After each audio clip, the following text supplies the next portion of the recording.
Cette histoire, c'est l'histoire d'un monde obsédé par le matériel. C'est une histoire à propos d'un système en crise.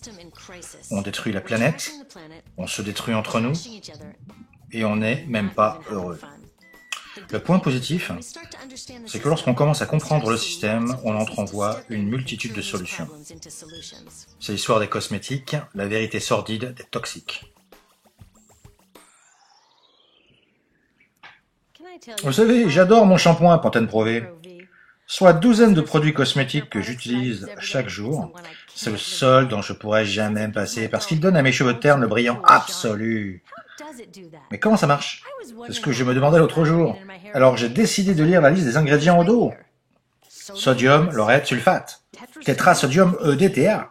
Et là je vous laisse déchiffrer, je n'arrive pas à le lire. C'est quoi ces ingrédients? J'ai donc apporté cette liste et mes produits à des scientifiques afin d'obtenir des explications. Mon Pantene Pro V contenait des substances cancérigènes, comme plein de produits dans ma salle de bain. Écran solaire, rouge à lèvres et même le shampoing pour mon bébé. Et voilà, les problèmes d'asthme, de fertilité chez l'homme. Alors comme la plupart des mères, j'essaie de préserver le bien-être et la sécurité des miens. Alors que faire quand on réalise que la salle de bain est un véritable champ de mine? Pour trouver des solutions, on doit s'intéresser au point principal sur lequel repose cette économie matérialiste.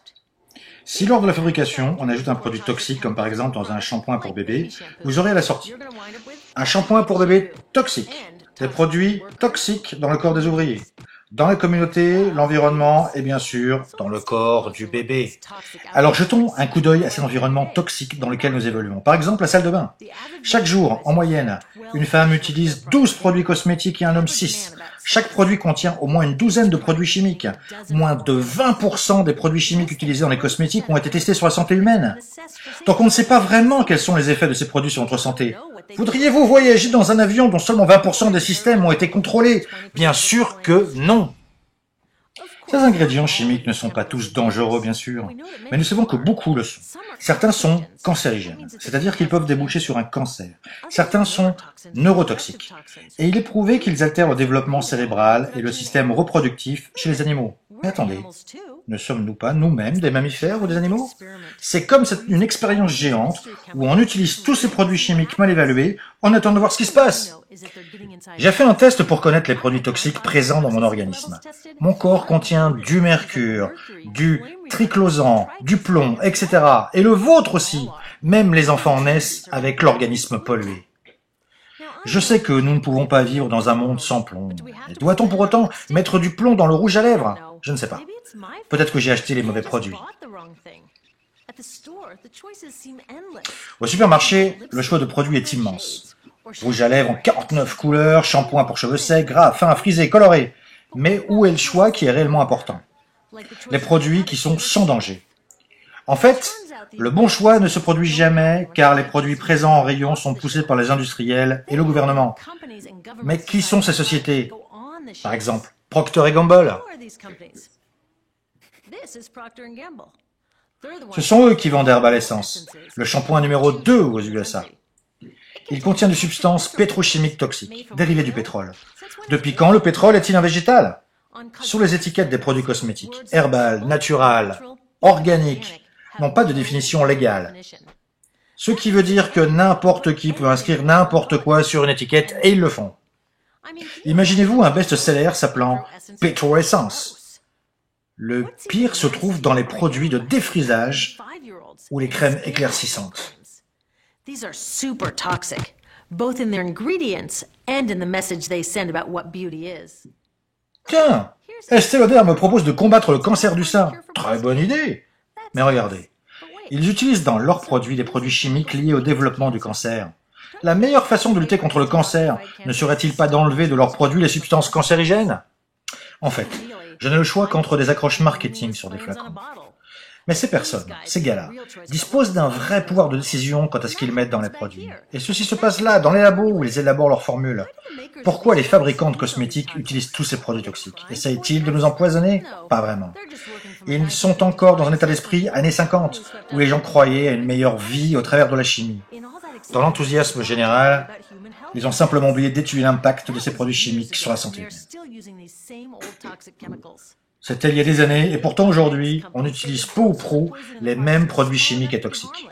Aujourd'hui, les grands fabricants de produits cosmétiques nous disent que les doses de produits toxiques sont trop faibles pour être dangereuses. Ok, peut-être, si vous les utilisez une fois par an, mais ces différents composants toxiques sont utilisés tous les jours. Un peu de produits toxiques sous les bras, dans les cheveux, sur les lèvres, et les esthéticiennes sont en contact avec ces produits dangereux toute la journée. Les industriels sont habitués à travailler comme ça. Et malgré les informations scientifiques sur la toxicité de ces produits, il n'existe pas de loi pour les interdire. Alors vous vous dites, c'est pas possible que personne ne se soucie de la dangerosité des produits qu'on s'applique sur le corps. Non, définitivement non. Le Food and Drugs Administration n'évalue même pas le risque de ces ingrédients. Depuis 1938, ils ont interdit seulement 8 produits sur plus de 12 000 ingrédients utilisés en cosmétique. Ils ne souciaient même pas que l'ensemble des ingrédients soit listé sur les étiquettes. Là, nous serons d'accord qu'un peu d'intervention de l'État est nécessaire. Ce vide dans la réglementation laisse entrevoir un réel espoir pour cette industrie de la cosmétique. Ils établissent leur propre comité et édictent leurs propres normes. So the cosmetics industry is making the rules and then deciding whether or not to follow them. Donc vous voyez, ce n'est pas notre faute si ces produits cosmétiques toxiques finissent dans nos salles de bain. C'est à cause d'un système vicié et défaillant qui ignore ces règles simples du toxic in, toxic out. Mais nous pouvons agir. Il existe des ressources online qui nous permettent de nous protéger, et par exemple de détecter les bons produits disponibles sur le marché. Mais les vraies actions consistent à faire pression sur les acteurs de ce système. Parce que si nous voulons vraiment améliorer les choses, nous devons agir sur ces industriels au travers de lois. Les parents, les employés de ce secteur, demandons au Congrès de passer de nouvelles lois, donnons aux autorités compétentes le pouvoir de contrôler que nos produits de soins et d'hygiène sont sans danger. Nous avons besoin de lois basées sur le bon sens et le principe de précaution. Ne laissons pas déterminer quel pourcentage de plomb est autorisé dans un rouge à lèvres, mais interdisons simplement les substances toxiques de ces produits.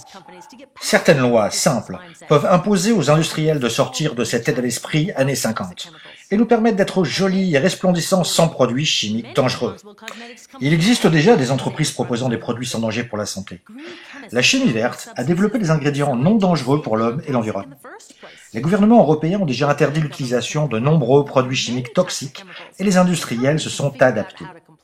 Dès lors que les cosmétiques sont formulés sans ces produits et que les formules sont clairement indiquées sur l'emballage, alors on se sent confortable pour faire nos achats. On peut choisir notre style de coiffure, notre rouge à lèvres mat ou brillant. On peut aussi choisir de se sentir bien sans utiliser 20 produits. Mais quel que soit notre choix, le plus important est d'avoir choisi des produits sans danger pour notre santé.